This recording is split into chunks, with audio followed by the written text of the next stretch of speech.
Throwing the hammer.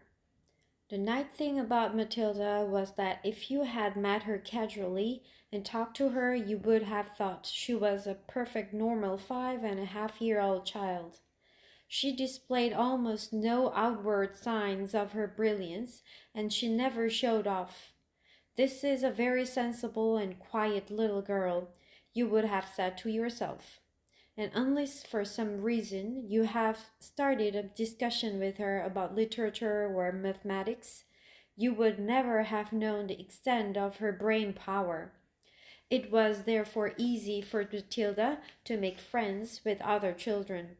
All those in her class liked her.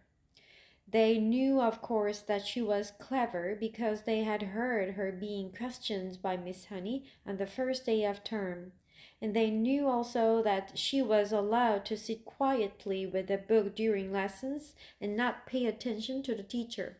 But children of their age do not search deeply for reasons.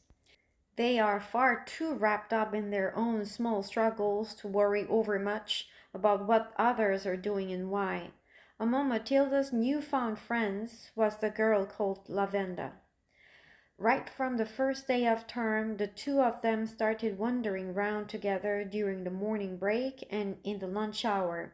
Lavenda was exceptionally small for her age, a skinny little nymph with deep brown eyes and with dark hair that was cut in a fringe across her forehead. Matilda liked her because she was gutsy and adventurous. She liked Matilda for exactly the same reasons. Before the first week of term was up, awesome tales about her headmistress, Miss Trunchbull, began to filter through to the newcomers. Matilda and Lavender, standing in a corner of the playground during morning break on the third day, were approached by a rugged 10-year-old with a boil on her nose, called Hortensia. "New scum, I suppose," Hortensia said to them, looking down from her great height. She was eating from an extra large bag of potato crisps and digging the stuff out in handfuls. "Welcome to Borstal," she added, spraying bits of crisp out of her mouth like snowflakes. The two tiny ones, confronted by this giant, kept a watchful silence. "Have you met the Trunchbull yet?" Hortensia asked. "We've seen her at prayers," Lavenda said, "but we haven't met her." "You've got a treat coming to you," Hortensia said. She hates very small children. She therefore lauds the bottom class and everyone in it. She thinks 5-year-olds are grubs that haven't yet hatched out. In went another fistful of crisps, and when she spoke again, out sprayed the crumbs. "If you survive your first year, you may just manage to live through the rest of your time here. But many don't survive. They get carried out on stretchers screaming. I've seen it often." Hortensia paused to observe the effect these remarks were having on the two teachy ones. Not very much. They seemed pretty cool, so the large one decided to regale them with further information. "I suppose you know the Trunchbull has a lock-up cupboard in her private quarters called the Chalky. Have you heard about the Chalky?" Matilda and Lavender shook their heads and continued to gaze up at the giant. Being very small, they were inclined to mistrust any creature that was larger than they were, especially senior girls. "The Chalky," Hortensia went on, "is a very tall but very narrow cupboard. The floor is only 10 inches square, so you can't sit down or squat in it. You have to stand, and 3 of the walls are made of cement with bits of broken glass sticking out all over, so you can't lean against them. You have to stand more or less at attention all the time when you get locked up in there. It's terrible." "Can't you lean against the door?" Matilda asked.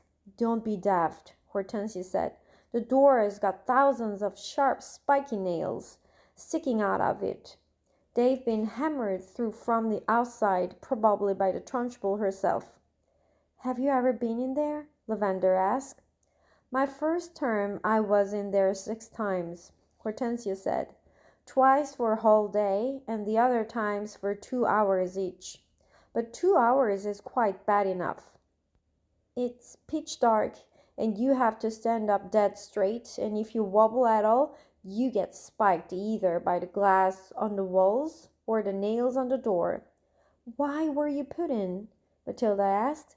What had you done? The first time, Hortensia said, I poured half a tin of golden syrup onto the seat of the chair the Trunchbull was going to sit on at prayers. It was wonderful. When she lowered herself into the chair, there was a loud squelching noise similar to that made by hippopotamus when lowering its foot into the mud on the banks of the Limpopo River. But you're too small and stupid to have read the Just So stories, aren't you? I've read them, Matilda said. You are a liar, Hortensia said amiably. You can't even read yet, but no matter. So, when the Trunchbull sat down on the golden syrup, the squelch was beautiful, and when she jumped up again, the chair sort of stuck to the seat of those awful green breeches she wears, and came up with her for a few seconds until the thick syrup slowly came unstuck. Then she clasped her hands to the seat of her breeches, and both hands got covered in the muck. She should have heard her bellow. But how did she know it was you? Lavender asked. A little squirt called Ollie Bugwhistle sneaked on me, Hortensia said. I knocked his front teeth out. And the Trunchbull put you in the chalky for a whole day? Matilda asked, gulping. All day long, Hortensia said. I was off my rocker when she let me out. I was babbling like an idiot. What were the other things you did to get put in the chalky? Lavender asked. Oh, I can't remember them all now, Hortensia said. She spoke with the air of an old warrior who has been in so many battles that bravery has become commonplace. It's all so long ago, she added, stuffing more crisps into her mouth. Oh, yes, I can remember one. Here's what happened. I chose a time when I knew the Trunchbull was out of the way, teaching the sixth formers, and I put up my hand and asked to go to the box. But instead of going there, I sneaked into the Trunchbull's room, and after a speedy search, I found a drawer where she kept all her gym knickers. Go on, Matilda said, spellbound. What happened next? I had sent away by post, you see, for this very powerful itching powder, Hortensia said. It cost 50p a packet and was called the Skin Scorcher. The label said it was made from the powder teeth of deadly snakes, and it was guaranteed to raise welts the size of walnuts on your skin. So I sprinkled this stuff inside every pair of knickers in the drawer, and then folded them all up again carefully. Hortensia paused to cram more crisps into her mouth. Did it work? Lavender asked. Well, Hortensia said, a few days later, during prayers, the Trunchbull suddenly started scratching herself like mad down below. Aha! I said to myself, here we go. She's changed for Jim already. It was pretty wonderful to be sitting there watching it all and knowing that I was the only person in the whole school who realized exactly what was going on inside the Trunchbull's pants. And I felt safe too. I knew I couldn't be caught. Then the scratching got worse. She couldn't stop. She must have thought she had a wasp's nest down there. And then, right in the middle of the Lord's Prayer, she leapt up and grabbed her bottom and rushed out of the room. Both Matilda and Lavender were enthralled. It was quite clear to them that they were at this moment standing in the presence of a master. Here was somebody who had brought the art of skullduggery to the highest point of perfection, somebody, moreover, who was willing to risk life and limb in pursuit of her calling.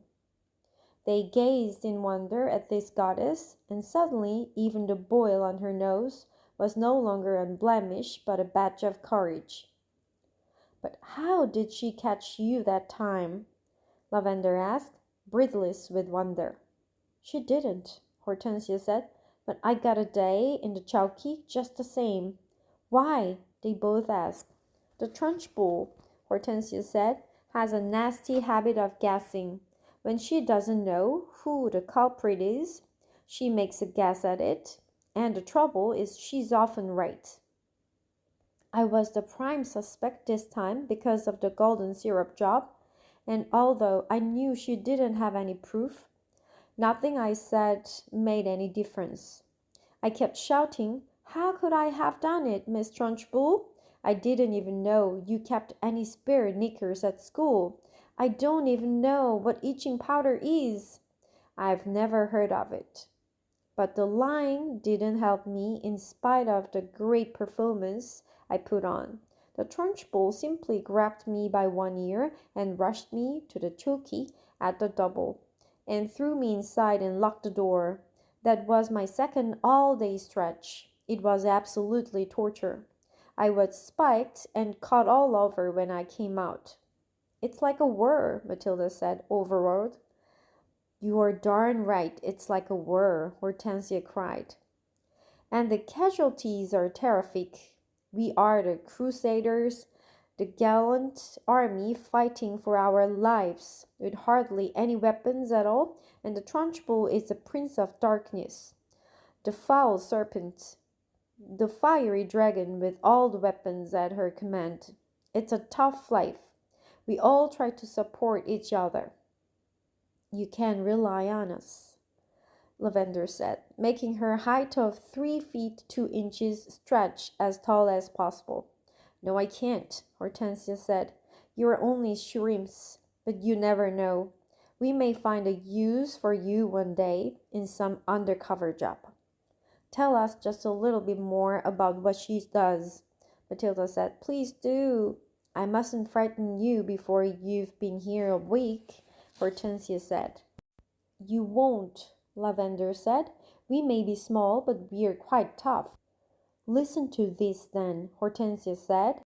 Only yesterday the Trunchbull caught a boy called Julius Rodwinkle eating licorice all sorts during the scripture lesson, and she simply picked him up by one arm and flung him clear out of the open classroom window. Our classroom is one floor up, and we saw Julius Rodwinkle go sailing out over the garden like a frisbee and landing with a thumb in the middle of the lettuces. Then the Trunchbull turned to us and said, "From now on, anybody caught eating in class goes straight out the window." Did this Julius Rodwinkle break any bones? Lavender asked. Only a few, Hortensia said. You've got to remember that the Trunchbull once threw the hammer for Britain in the Olympics, so she's very proud of her right arm. What's throwing the hammer? Lavender asked. The hammer, Hortensia said, is actually a ruddy gray cannonball on the end of a long bit of wire, and the thrower whisks it round and round his or her head faster and faster, and then lets it go. You have to be terrifically strong. The Trunchbull will throw anything around just to keep her arm in, especially children. Good heavens, Lavender said. I once heard her say, Hortensia went on, that a large boy is about the same weight as an Olympic hammer, and therefore he's very useful for practicing with. At that point, something strange happened. The playground, which up to then had been filled with shrieks and the shouting of children at play, all at once became silent as the grave. Watch out, Hortensia whispered. Matilda and Lavender glanced round and saw the gigantic figure of Miss Trunchbull advancing through the crowd of boys and girls with menacing strides. The children drew back hastily to let her through, and her progress across the asphalt was like that of Moses going through the Red Sea when the waters parted.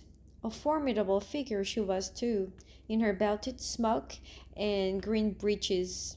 Below the knees, her calf muscles stood out like grapefruits inside her stockings. "Amanda Threep," she was shouting. "You, Amanda Threep, come here. Hold your hats, Hortensia whispered. What's going to happen? Lavender That whispered idiot back. Amanda, Hortensia said, has let her long hair grow even longer during the hauls. And her mother has plaited it into pigtails. Silly thing to do. Why silly? Matilda asked. If there's one thing the Trunchbull can't stand, it's pigtails, Hortensia said. Matilda and Lavender saw the giant in green breeches advancing upon a girl of about 10, who had a pair of plaited golden pigtails hanging over her shoulders. Each pigtail had a blue satin bow at the end of it, and it all looked very pretty. The girl wearing the pigtails, Amanda Threep, stood quite still, watching the advancing giant, and the expression on her face was one that you might find on the face of a person who is trapped in a small field with an enraged bull, which is charging flat out towards her. The girl was glued to the spot, terror-struck, pop-eyed, quivering, knowing for certain that the day of judgment had come for her at last. Miss Trunchbull had now reached the victim and stood towering over her. I want those filthy pigtails off before you come back to school tomorrow, she barked. Chop them off and throw them in the dustbin, you understand? Amanda, paralyzed with fright, managed to stutter. My mommy likes them. She plates them for me every morning. Your mom is a tweet, the Trunchbull bellowed. She pointed a finger the size of a salami at the child's head and shouted, You look like a rat with a tail coming out of its head. My mummy thinks I look lovely, Mr. Trunchbull, Amanda stuttered, shaking like a blancmange. I don't give a tinker's toot what your mummy thinks, the Trunchbull yelled, and with that she lunged forward and grabbed hold of Amanda's pigtails in her right fist and lifted the girl clear off the ground.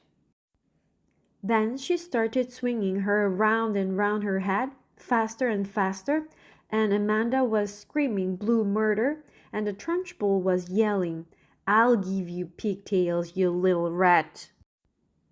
Shades of the Olympics, Hortensia murmured. She's getting up speed now, just like she does with the hammer. 10 to 1, she's going to throw her. And now the Trunchbull was leaning back against the way of the whirling girl and pivoting expertly on her toes, spinning round and round, and soon Amanda Threep was traveling so fast she became a blur, and suddenly, with a mighty grunt, the Trunchbull let go of the pigtails, and Amanda went sailing like a rocket right over the wire fence of the playground and high up into the sky. Well thrown, sir, someone shouted from across the playground. And Matilda, who was mesmerized by the whole crazy affair, saw Amanda Threep descending in a long, graceful parabola onto the playing field beyond. She landed on the grass and bounced 3 times and finally came to rest. Then, amazingly, she sat up. She looked a trifle dazed, and who could blame her? But after a minute or so she was on her feet again and tottering back towards the playground. The Trunchbull stood in the playground dusting off her hands. Not bad, she said, considering I'm not in strict training. Not bad at all. Then she strode away. She's mad, Hortensia said. But don't the parents complain? Matilda asked. Would yours? Hortensia asked. I know mine wouldn't. She treats the mothers and fathers just the same as the children, and they are all scared to death of her. I'll be seeing you sometime, you too. And with that she sauntered away.